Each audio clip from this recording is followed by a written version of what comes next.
All right, we are ready to go here. I have a moment of uncertainty. This is a different version of the song than the one that I heard this morning. But anyway, we're ready to go here. It's Ask or Tell Me Anything. You can call 888-720-9677. That's 888-720-WNPR. And we will talk to you. Within reason. We are I'm not saying that today's show has to be sandwich free. But I think we need to de-emphasize sandwiches. I've meditated upon this at great length, and I think we got too sandwich heavy. I'm not saying nobody can mention sandwiches all day today. It's nothing like that. Although that would be fine. Anyway, we got to get going here. We got a lot of people calling in. You're going to call in too. Once you know the number, which is 888-720-9677. 888-720-WNPR. Let's go. We're going to start with one of our stalwarts, Lake Como Dave from beautiful Lake Como, Ohio, where they do not eat your cats. They will eat your tropical fishes, but not your cats. Dave, you have the floor. Thanks, Colin. I guess I'll work up to a question, or put it this way, I have concepts of a question that I'll get to in a moment. But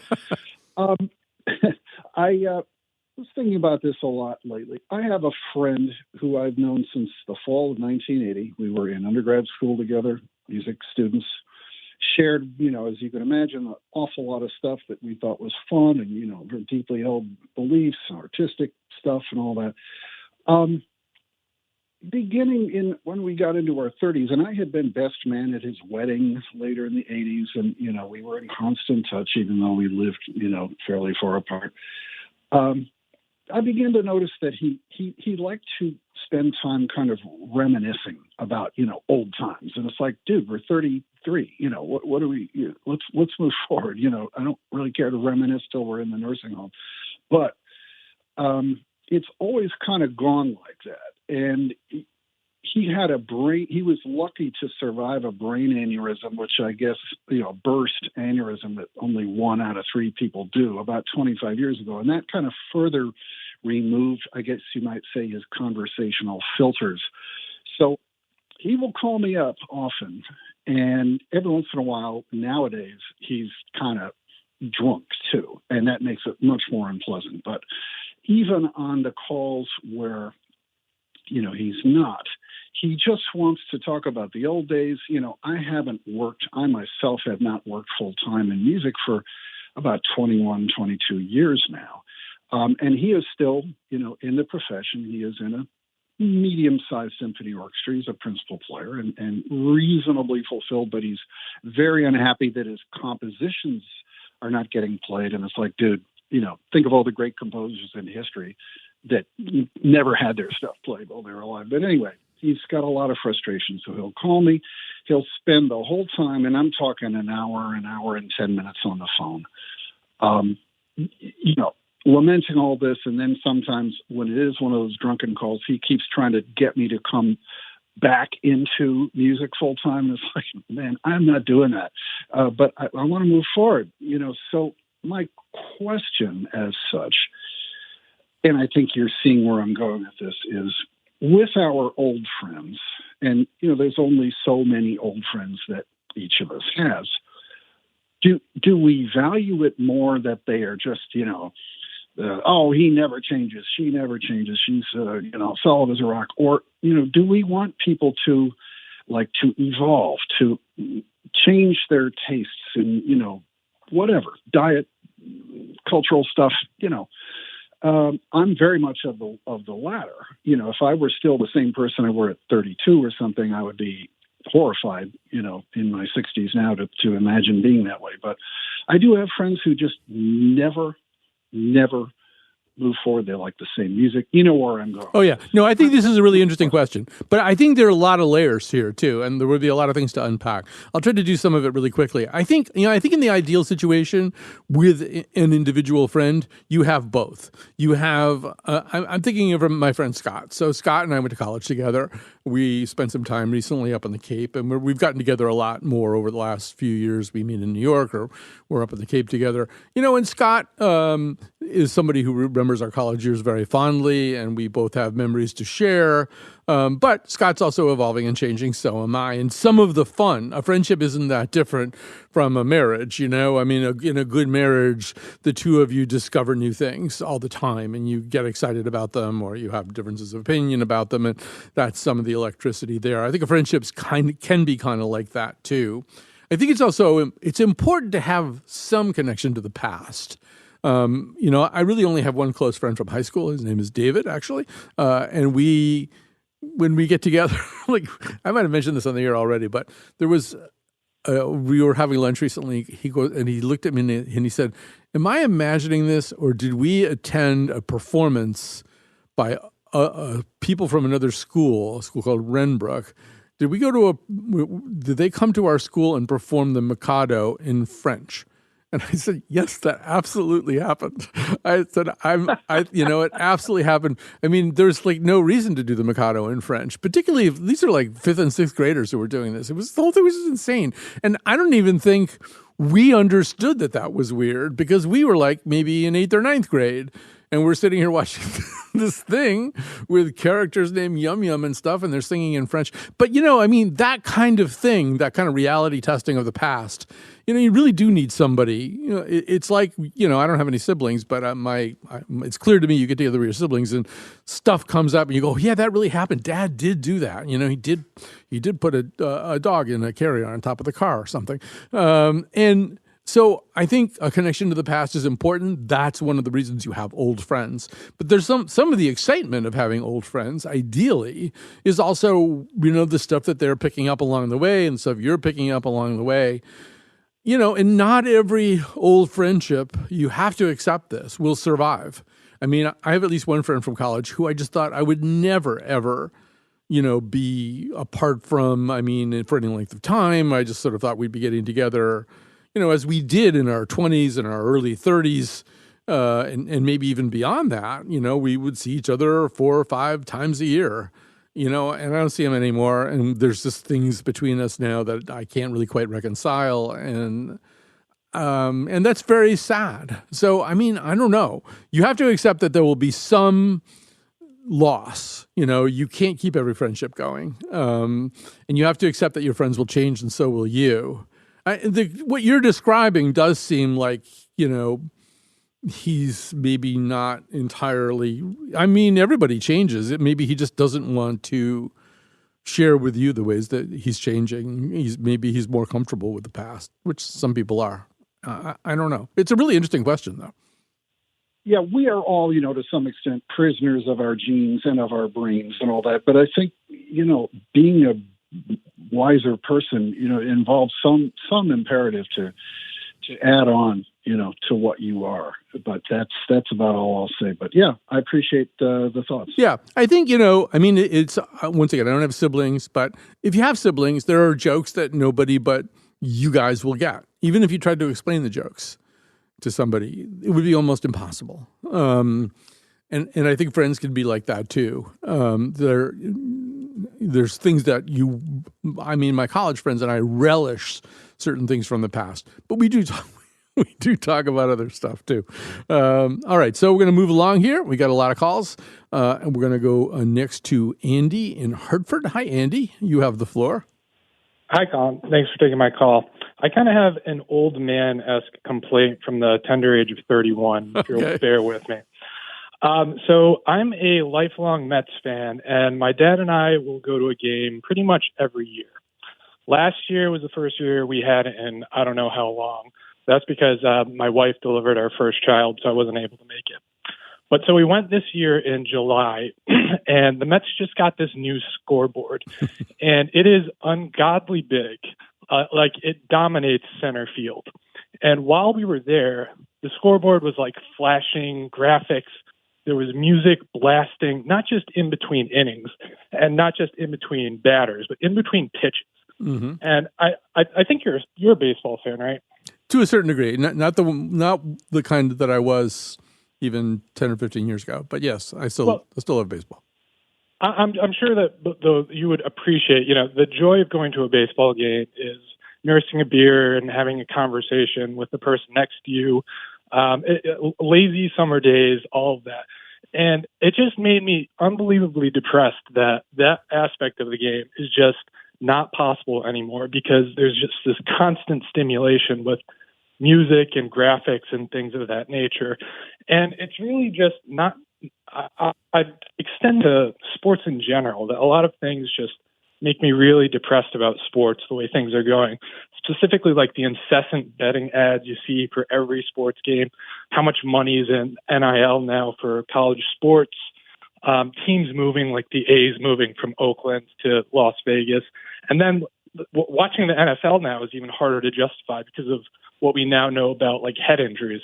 So sports have lost a lot of their magic from me, and I wanted to get your thoughts on that. Yeah, I mean, I get what you're saying. I certainly do. I mean, there's areas where I really agree with you. I mean, it is just astonishing now to me that, they'll say, David Hamilton has just stolen the Mazda second base. Like, everything's kind of sponsored, He's like, he's taking a big Mutual of Omaha lead off of first. It's just like every single moment of a baseball game, everything in it seems to have a sponsorship. And yes, every possible way of squeezing that lemon is explored. And I mean, I sort of contrast, and I find that annoying. I also find not only annoying, but a little bit alarming, not just the amount of betting that's going on right now in a very public way. It used to go on with much more shady characters. I don't know that was good either. But the in-game betting, I think, is really worrisome. I know Blumenthal has begun to address it as well, because I think that is a sinkhole. You're already losing some money, and so you double down, and there's an opportunity to bet, maybe even against an expectation. We have percentage chance of winning that's being adjusted all the time during a game, but also just prop bets about little things that can happen during the game. It seems to me that's a very pernicious thing for somebody who's already lost some money and they think they can get it back within the span of the game by just taking these little detour bets. I think that's troubling. The stuff that I think we should be aware of, though, in terms of the, yes, I think sports has always been somewhat corrupt, and it's been corrupt in different ways. And certainly we can look back to baseball when it was an all-white sport and there were Negro leagues, and, that's not so great. And I think we can also look back much more recently. I mean, from the 1999 Black Sox scandal well through the 60s and 70s, baseball players were not paid what they were worth. They were making a lot of money for somebody else and rarely being compensated in a way that, I mean, I think, like, when I was a Red Sox fan as a kid, the great pitcher of their impossible dream year was a guy named Jim Lonborg, who I think later became a dentist. I mean, he got out of baseball. He didn't have any money and find something else to do. So I think that aspect seems to me like, I understand there's just a ton of money, and whether Jordan Love is worth $250 million as the Packers quarterback, I don't know. But he's probably worth that to the Packers anyway. So that's what they pay him. People get paid what they're worth. I'm a little more comfortable with that. But the stuff that you're talking about, I think baseball is particularly vulnerable to it, because there's just sort of, even though they've really picked up the pace of the game, which I think is good, there's still, time in a baseball game to urge you to think about commercial opportunities that have relatively little to do with baseball. So baseball is probably always going to be like that. There's going to be a big annoying scoreboard telling you about some, frosty crap you should be drinking or something. I don't know. Is this a responsive question at all? No, yeah, I definitely think it is. I think it's just been more noticeable in recent years. And like I said, that 1 year gap difference, it was just so much more noticeable for me this year. And then I had one other comment on what you said. Again, the demographic stuff, I'm a 31-year-old man. And what's troubling to me is that a lot of people in my age group, maybe a little bit younger, specifically men, their only interest really in sports is about the betting aspect. And you're talking about how pernicious it is to be doing these parlay bets or whatever they're called in the middle of the game. I mean, they're really hooked on this stuff. They don't really have teams that they're rooting for. Oh, that's, I used to go to sports bars to watch the Packers, and that sports bar experience got worse and worse because you have guys screaming their heads off about games that they have no relationship with. They're not in the bar because they're an Indianapolis Colts fan. They're in the bar because they've got bets all over the place. And so they want to watch all the games kind of simultaneously and scream about stuff either because of their fantasy league or the bets that they've got. And I agree that, I mean, it could be that you and I are both grumpy old men, just, 39 years apart. But I mean, to me, the kind of platonic understanding of what sports is mostly about, it is about rooting for a team. Although there are people who can be sports fans without doing that. My father would watch football games where he didn't care about either team. He just liked football. But for the most part, it's like you show up and you root for your team. So showing up and just rooting for all this other crazy stuff because you're flipping out over the fact that you might or might not walk out of the sports bar, $700 poorer. I think I think that negatively affects the experience, and I don't think there's anything we can do about it except be grumpy old men of different ages. But Andy, thanks so much for your call. I want to just sort of keep things moving here because there's people who've been waiting, and we're going to go to Mary in Coventry right now. Hi, Mary. Hi, Alan. How are you? Just fine. I'm fine, and I'm not fine. This is my first time calling in. A little nervous talking to you. You're going to be fine. You're going to be fine. We're going to keep with the fine theme here. You're going to be fine talking on the air. Fine. Well, I dealing with all this political crap going around, and it's just getting on my nerves. And I was lucky enough to go to the Connecticut Forum on Saturday evening. And I saw John Batiste and his wife, Zuleika. I don't know if anybody else did, but after I left there, it was like, wow. It was the 2 hours that I needed to get away from all this stuff going on in the world, and it was just nice to listen to a couple that is so creative and so engaged in each other's lives, and it was just wonderful. Were you there by any chance or no? I was not there, but I totally get what you're saying. And I think it's sort of a struggle that we're all having. We're going to be doing a show later this week that will touch upon all this stuff, although not exactly what you're saying, but it will touch upon the whole idea of the way that we've been kind of digitally imprisoned, the way in which we experience so many things as this kind of constant online engagement as opposed to engagement with our actual experiences. And thinking about this and reading the book that is the occasion for doing the show has made me think a lot about that. Like, what's a real experience that isn't connected to the political process we're stuck in the middle of right now, and also isn't connected to just online life, isn't part of social media. Sounds like you had an experience like that at the Connecticut Forum. I think music can do that very powerfully. The outdoors can do that very powerfully. I think we all need to be on the lookout for that. What else is there? What else is there that can engage me and bring me joy or bring me a kind of engagement that I'm not having right now? Because this election season is killing us. I mean, it really is killing our souls. We're just riding these constant ups and downs, and it's not good for us. So I salute you, first of all, for making it to the Connecticut Forum. And I don't know. You want to say anything else about this? Well, I do have a gripe about politics, and probably more so about Trump. I know maybe just to get it off my chest will make me feel better anyway. If it'll make you feel better, then you should do it. That's good.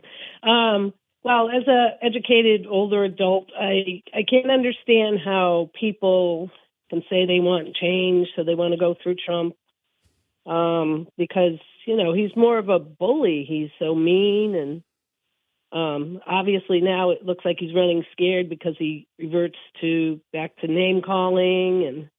And I just don't understand how there's so many so-called Christians out there who believe in him. I mean, I thought the golden rule of Christians is to love one another, not hate one another and call each other names and pick on one another. I think what you're saying right now, and I can't claim this as an original thought of my own. I think Peter Wehner was the first person to write about this that I saw.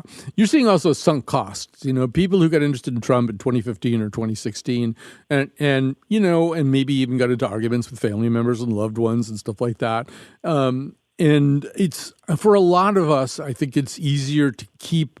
It's kind of like betting in the middle of a sports game. There's a lot of us who, for a lot of us, it's easier to keep doubling down, or in the case of Trump, accepting an acceleration of the outrage, accepting a constant increase of the invective that he uses, the imagery he chooses, and you just sort of say, okay, I'll turn up my dial a little bit too. It's easier to do that than to admit that you backed the wrong horse, you made a mistake, you might have alienated people that you cared about over somebody who wasn't worth it. I think it's very hard for people to say that to themselves, that I was stupid about this. This guy isn't worth. Although there's even a whole organization called former Trump voters against Trump or something. They've been doing some very interesting commercials right now. But for most people, I think it's really hard to do, particularly because of what you might have lost in the process. Maybe you did lose your relationship with a family member or an old college friend or something because you stuck to Trump and it just didn't really, it made sense at the time. It made less and less sense, but you can't undo that, at least not without that huge cost. So I think that may be what you're seeing. Well, maybe, not wanting to back down from that. But maybe secretly, they're not going to vote for him. So that would be great. Well, that would be great, yes. And that could be their little secret. They just have to not do that. All right, so not vote for him. All right. So we've got Ginny in Avon who wants to talk about Fat Bear Week. I want to talk about Fat Bear Week. By the way, this is not something that's happening in Provincetown. I don't think this is the other kind of bear. So we'll talk about Fat Bear Week when we get back from this very brief break. Oh, oh, oh. Ain't gonna moan no more. Ain't no wolf at my door. Ain't gonna moan no more.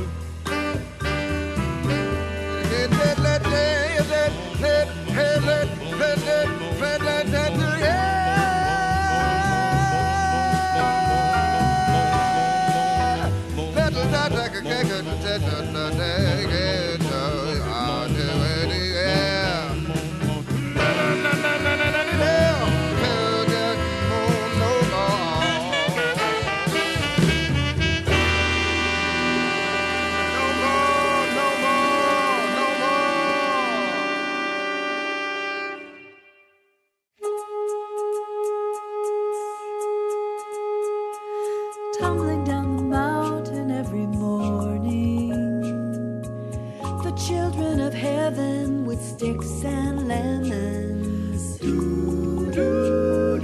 practicing their juggling at the intersection when the light turns red. For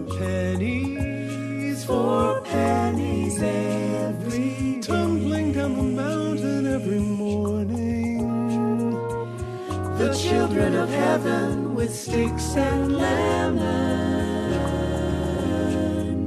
practicing their juggling at the intersection when the light turns red. For pennies, and the drivers, they roll up their windows, trying to ignore the children as they ply their trade. Something very healing about that song. All right, so it's Ask Her Tell Me Anything. You can ask her, tell me anything. As the name suggests, 888-720-9677. 888-720-WNPR. I was thinking about the original call, the first call we got today from Dave. One thing I had meant to bring up is, it's really fun to listen to people who have a friendship that has really survived and evolved. And one of the reasons that I've come to enjoy this show called The Watch, which is part of the Ringer network and is about television, is that the two hosts, Chris Ryan and Andy Greenwald, I think they've been friends since at least high school, if not earlier. And they're older and they've changed and they've gone through lots of stuff, and one of them has kids and then the other one doesn't. But the through line of their friendship and the way that they enjoy each other is vicariously pleasing. Sometimes I don't even care what they're talking about. Or what the ultimate topic of the show is going to be. I just like listening to them kind of just turn things over together. A really good, long-running old friendship is a work of art. It's hard to do well, but when you see it, it's as much fun to look at as a beautiful painting, in a museum. All right, let's go to Ginny as promised. I don't think this is the first time we talked about Fat Bear Week. In fact, I think we might have talked about it last year. We did. When Grazer won. But Yep. You better explain all this, Ginny, because people do not know necessarily about Fat Bear Week. Really? It's all over the news. How can you miss Fat Bear Week? I don't know. But Wednesday actually begins the voting for Fat Bear Week. And those bears are brown bears from Katmai National Park, where I volunteer every year for about 3 weeks. And people can watch the cameras on explore.org, and they can choose who they think is the fattest bear or who they think is a bear who's gained the most weight. And some people vote on their favorite bear. So it starts Wednesday, and tonight there's a live chat telling you what the brackets are. That's on explore.org. Well, like, we should say, for example, last year, when 128 Grazer beat 32 Chunk, who was actually quite a bit larger. So it's not how he's a boy. Yeah. So it's not. It's hard to say exactly what the criteria are, right? It's more than just how fat they are, I think. Oh yeah. Because if it were, then 747 would win every year because he's the biggest bear there. But this year he's not quite as fat, and that's because 32 Chunk has been harassing him. So it's like a reality TV show, but with bears. It's like the real Housewives of Katmai National Park. It is. Most of these bears come around every year, so you get to know each individual bear. I think Chunk's going to win this year, despite the fact that he harassed every bear in sight. And when I saw him there, he was chasing all the women, all the girl bears. And so he wasn't eating as much, but still, he's enormous. I also wonder whether it's fair to project our human values onto bears, you know? Yeah. We're anthropomorphizing a little bit here. We do. Yeah. And I'm saying this for other people, not so much for me, because I can't, as a volunteer there, I can't anthropomorphize the bears. But he was going after all the ladies, and he was fighting a lot with all of the bigger boars to get to the top of the hierarchy. So that kept him pretty busy. Yeah. I mean, one thing I do want to say as a way of kind of maybe connecting this to our audience is, in a sense, it's Fat Bear time here in Connecticut as well, because they're doing their super eating right now. The bears are trying to get fat for the winter. Right. And I have taken to, so unfortunately, I don't have a garage. I also don't have one of those cute little sheds where you can put your garbage cans. Mm-hmm. Although I'm in the market for one. I think we're headed for that. So my garbage cans are kind of right out there where the bears can get them. And I've started spraying like a cleaner that smells like bleach, has some bleach in it, onto my garbage before I put it in the because otherwise it's going to be all over the lawn. Ammonia will work. Yeah, I read about that too. Yeah, so and I just bought some ammonia, and I'm going to get into the hard stuff now, I guess. But well, listen, have they gotten into your garbage? Oh yeah. And I mean, the other thing I'm doing now is just making sure that there's less food waste in the garbage. Yeah. But sometimes, there's a little bit of, leftover Chinese takeouts clinging to something, whatever. And they remember. They know where to go. They do. They've actually mentioned my house on Yelp a couple of times. I imagine they did. Yeah. Did you get a good review? Right. Well, yeah. I guess they wouldn't call it, they call it growl or something if it's bears, probably. Bears don't really Yelp. But anyway, listen, Ginny, thank you so much for reminding us that it's Fat Bear Week. You're welcome. And vote. Yes, we do want to vote, and maybe you can call in, when the results are announced. Unless, we're hoping that the loser accepts the tally and doesn't ask Mike Pence to overturn it or something. But anyway, so here we go. We're doing Ask or Tell Me Anything. This is a good show. This is a good episode of this show because I think we've been very diverse. We've been asking questions about life. We did have somebody who called up about beverages, but he didn't stay long. He didn't stay long enough to get on the air. But I like the way that the show is going. I like all our Ask or Tell Me Anything shows, but it's nice if it's there's a real diversity of stuff. If the anything part of it is treated in a very caring and nurturing way. All right, here we have Mark from Rocky Point, New York. Hi, Mark. Hi, Colin. So let me set this up quick. In 2007, I went out on disability, and one of the things you do is listen to the radio a lot. So every day I'd listen to WNPR, and there was a show called Talk of the Nation on, a fantastic call-in show. And then all of a sudden, WNPR pulled it, and they replaced it with you. Yeah, no, actually, I actually went into a slot that was occupied by Here and Now. Was it Here and... I kind of remember. Okay, you sure? Yes. Okay, you must be. It's my lived experience. It's one of the very few things I'm sure of. Okay, so anyhow, I got used to you. It's fine. However, that sounded so grudging. you had a bright woman with you. I got used to you. So anyhow, years go by, and all of a sudden, you're doing a call-in show along with a bunch of other NPR things. Now, if you look around, there's two other ones like The Middle or Notes from America. There's a few shows. We're way better than those shows. Oh, Colin, you are amazing. No, so I should say this. We only do this on Mondays. It's the only, typically we do it once a week. We did it. We started doing it in the middle of our search for a senior producer. We just didn't have enough producers, and this is fairly light duty for a producer. But I think the other thing is so Talk of the Nation, which I think Ray Suarez was maybe the original host of that, and then Neil Conan took it over. Right. And they used to do it, but they didn't do this. In fact, they once in a while would do a thing which they referred to as internally as something like Just Neil and the Callers or something. Right. But it would be about a topic. It would be about a topic. It would, what we've done here is pretty radical, which is to say there is no topic. Anybody who wants to can call up about anything. And I don't think anybody else. I mean, Jeremy Hobson sure as hell isn't doing that. And Talk of the Nation, if it still exists anywhere, they're not doing that either. This is the craziest version of call-in radio. It's much closer to what I used to do on AM radio before I went public. There is one other call-in show that's kind of a lot of fun, but it's on TV. It is on C-SPAN. Ever watch their call-in show? When I want some real fun, that's what I do, is I watch C-SPAN. Yeah, okay, well, sorry. I know, I don't know that show. But anyway, listen, thanks for your call. I'm glad you're with us. I'm glad you're going along for the ride with these crazy formats.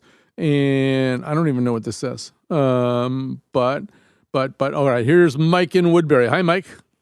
Hi, Colin. So there's this issue now with the left of center media accusing the mainstream media of what they're calling sane washing, which is that they pretty much ignore all the incredibly nuts, insane things that Trump consistently has been saying in his rallies and speeches. I mean, this weekend, he actually suggested that we follow the example of the movie The Purge, where we allow people to go out and kill people and with no chance of getting arrested. I don't know. Is this the media's fault, or is it the fault of the public just sort of, well, it's Trump being Trump, and that's what he does. He has these crazy things, and I don't know. I think it's probably a combination. It's not entirely the media. I mean, if you watch MSNBC like I do, you see all this stuff. Yeah. But of course, if you watch Fox News, you don't see any of it. Right, and there you arrive at, pardon the expression, the nut of the question, because I mean, so we did a show. I did a show last week. I think it was Thursday with Mark Jacob, who's a journalism critic, former journalist, and he's really worried about this kind of thing and very outraged by it as well. And I mean, the most frequent target of it these days is the New York Times. The New York Times is not being emphatic enough. I don't really get that. I think the New York Times does a pretty good job of making sure that we know about most of this stuff anyway, and to whatever we don't know, whatever we don't get from the New York Times can be very easily supplemented. I just sort of don't understand what everybody wants mainstream media to do, and also what they think will be accomplished by it. I mean, the people who are really bothered by the weird stuff that Trump says, they're already bothered by it.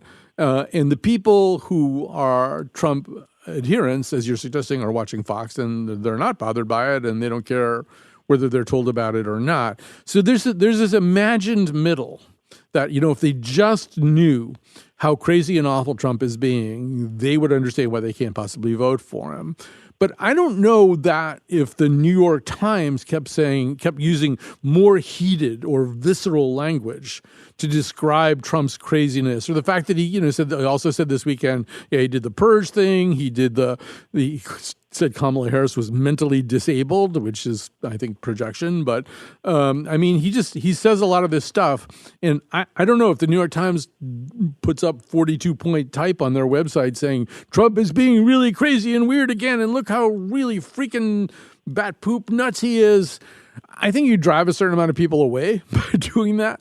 And I don't think you convert a lot of people or get people on the fence to sort of pay attention to what you're saying. I think that what the Times thinks is if they use the language of reason, they may or may not have an effect on anybody, but they will have at least used the language of reason, and they won't have used and I think that's NPR's attitude too. I'm unusual on public radio in that people know what I think, because I say what I think, but public radio tries pretty hard not to do that. And to use, once again, rational language that's descriptive, rather than condemnatory or inflammatory. And I think that's a good policy. I think people they're either going to get it or not, but they're not going to get it more because you turn up the heat on your language. So I don't know. I'm not as worried about this as Mark Jacob is, but I know a lot of people are worried about it. I'd love to hear a little, last thought from you about it, though.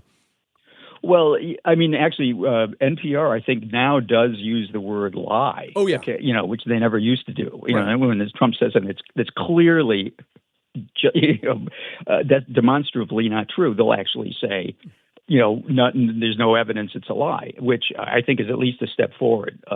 But, you watch the network news, you watch ABC or NBC, the nightly newscast, you're not going to hear this stuff. And I don't know. It seems like they should at least, when he says something as insane as the stuff that he said this weekend, they should show it.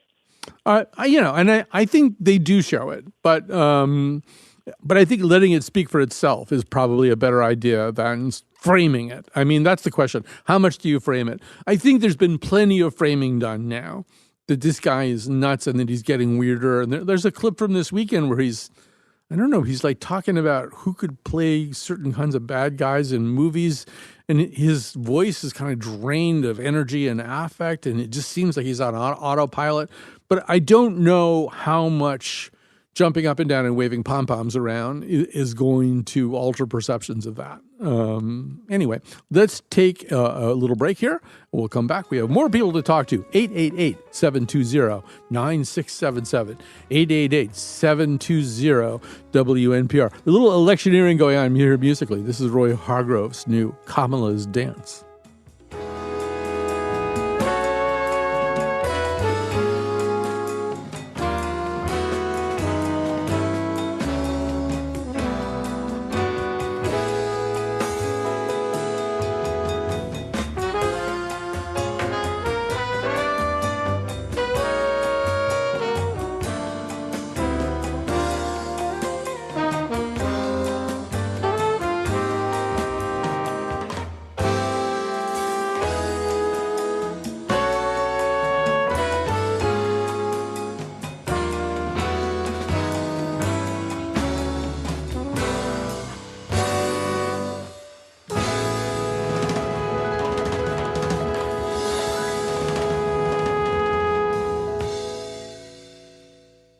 Time to say some thank yous. Thanks to the maestro, Dylan Race. He's our technical producer today. Jonathan McPants is screening the calls here, producing the show, the episode, that is. Speaking of producers, one of my former producers has just texted me to tell me that the call screeners, I guess this is the thing that the call-in radio guy was talking about. He says the call screeners for C-SPAN's Washington Journal are horrible. Ha ha, you'd probably love the mayhem that gets on the air. Now I want to... Now I want to watch it. Anyway, I just don't think of C-SPAN as fun and spontaneous. It plays an important role. But now maybe I'm missing out. All right, so what are we going to do? We're going to talk to Barbara in Wethersfield and Bill in New London, and we get some people coming on after that as well. So, by the way, the number again, 888-720-9677. If you're not into just numbers, it's 888-720-WNPR. Barbara, you have the floor.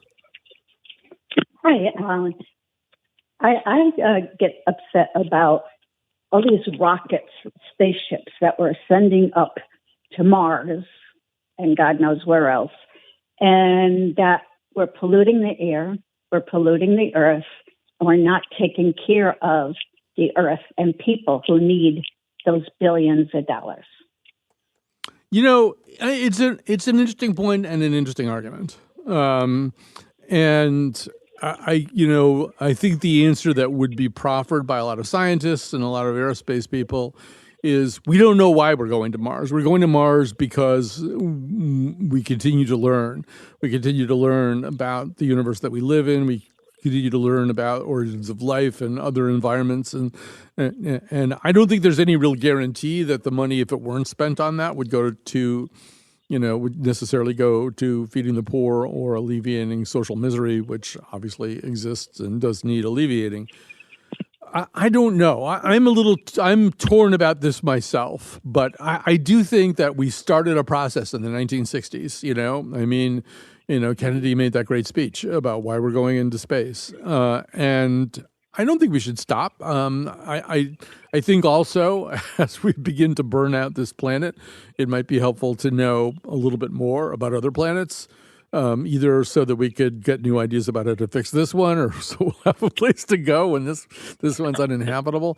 I don't know. I don't think we should give up on that exploration. I think that's part of my point, that why don't we invest at least some of that money on taking care of this planet and instead of letting it go to hell like it is. I understand about exploring other planets, but I think there's so much more to explore about our planet and put things into effect. Once again, I think if there's a fallacy here, it's just that I don't think necessarily that the money first of all, we haven't really spent a lot of money on space exploration in recent decades. We've kind of slowed it down, and obviously private business is taking over an awful lot of sort of getting people to and from the International Space Station and stuff like that. But I think it might be a fallacy to assume that any public monies that go to space could be diverted to, or, a portion of them could be diverted to social programs. I'm not sure the world works that way. Maybe it should, but I don't think it does. All right, we're going to keep going. Here is Bill in New London. Hi, Bill. Hey, how you doing, Colin? Just fine.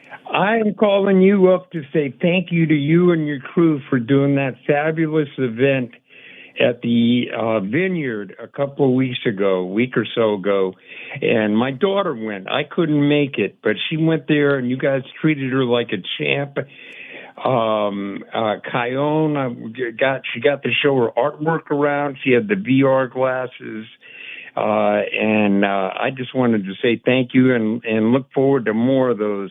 I understand it was great. I would have been there, but I wanted to say thank you. And man, about space stuff, her stuff is all about VR, three-dimensional space stuff. Is her artwork that she does, and she really wanted to show it. The Kyone and Catherine and everybody was just fabulous, and Meg in particular, they were all great. And I just wanted to say heartfelt thanks. And if you got to do it again, the link had a bad link on it, so it was hard to get to the information. But I finally figured it out. Call the place, and people would really love to do those things. Yeah, I know. I'm glad it worked out. Sorry about the link. We need to do more of that. There's no question about it. We need to do more things where we meet the listeners. We're a little bit too walled off. And, all the people that you mentioned, Kyone, Kat Chen, Meg Dalton, they all have people skills. I do not have any people skills. So it's, harder for me at these events, but it's worth the incredible existential pain I go through. But it's really actually, in a way, we need to do it, I don't know, in a slightly more populist fashion than in a winery. The winery thing is fine, but we need to do it in a way that's easy for people to get to and doesn't cost any money, and people just should be able to meet us. We're going to try to take the show on the road a little bit more. in the next 12 months as part of the fact. Our 15-year anniversary happened a few weeks ago, and we didn't really do much about it. But part of our celebration as we're in our 16th year is we want to kind of get on the road and meet people. People like, for example, Ferone. All right, Ferone, you have the floor. You might be the last call of the day, so make it great. Well, yeah, thanks for taking my call. Yeah, I just overheard you. I listen to your program when I come to Connecticut. I really enjoy it. And I just overheard you say, as I'm driving, about the sanitizing of Trump's language by the Times and others. And I just think it's so dangerous. I think that's how we got here in the first place. And you mentioned yourself as a person who we get a sense of how you think based on the way you do your show. And I find that refreshing, actually. But, yeah, the whole trying to be diplomatic, I think that went out of the door when he first came on the scene. I think there's been too much, kid glove treatment of him, which is how we got to where we are. And even after the two impeachments, we could see the baby gloves come out. Yeah, I don't know. Yeah. I mean, first of all, I should say I'm of two minds about this.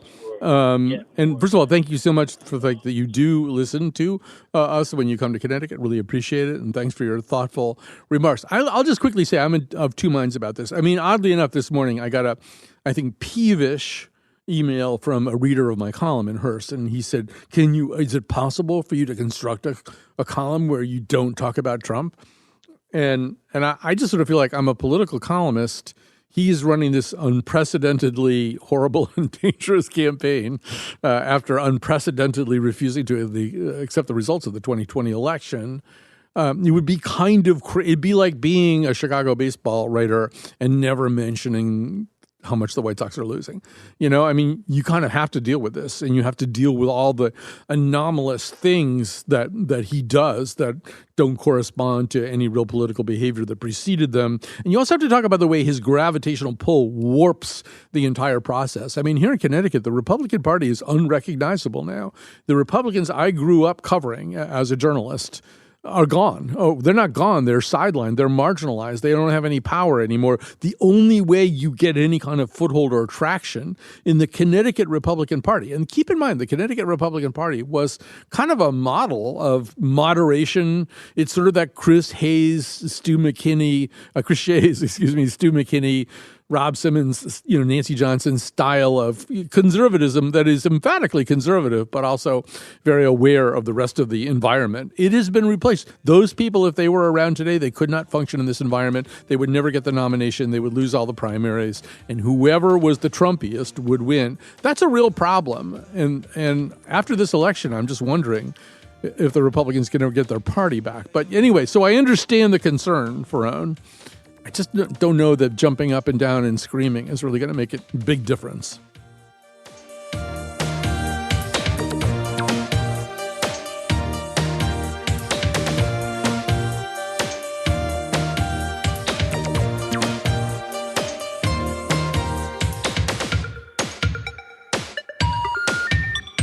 The number you have reached has been disconnected.